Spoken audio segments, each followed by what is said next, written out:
Здравейте, аз съм Иван Цукев от блога CAD Tiny и днес бих искал да кажа няколко думи за параметричните чертежи. Това е една сравнително нова функция, много малко позната и още по-малко използвана. За целта искам да покажа няколко принципа как се работи с параметричните чертежи. Това е един чисто теоретичен пример. Аз лично все още изследвам приложенията на параметричните чертежи в практиката, така че ще се радвам, ако вие споделите вашето мнение, къде може да ги прилагате, чрез коментарите под блога. Целта в това видео е тези 4 криви линии да станат на правоъгълник, подобен на този от ляво. Ще избера раздела с параметричните опции на AutoCAD и първото, което мога да направя е тази линия да стане хоризонтална.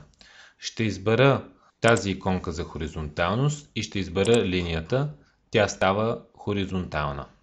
След което искам да прилепа тази вертикална линия към тази хоризонтална. Тук има една важна особеност. Ще използвам тази опция за съвпадащи точки, т.е. крайната точка на тази линия да съвпада с крайната точка на тази линия. Ще избера, но е много важна последователността.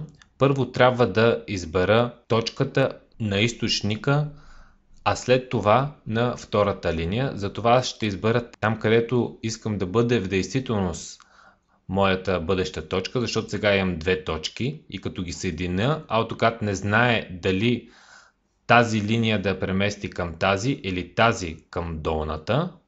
Затова избирам първо долната и после горната, за да се прилепи горната линия към долната хоризонтална.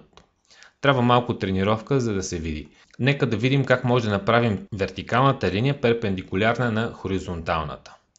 Ще избера опцията за перпендикулярност и отново трябва да избера първо източника и след това вертикалната линия. Сега ще направя горната линия да съвпадне с горната точка на вертикалната линия.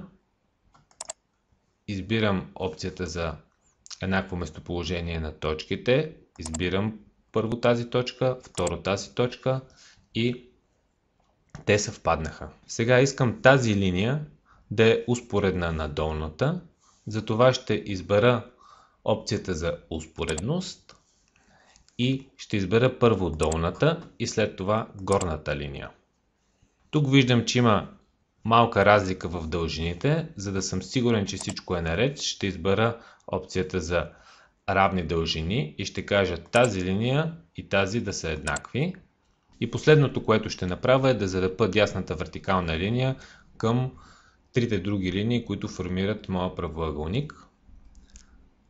Избирам опцията за еднаквост на точки. Първо тази точка, второ тази точка и аналогично правя това и горе.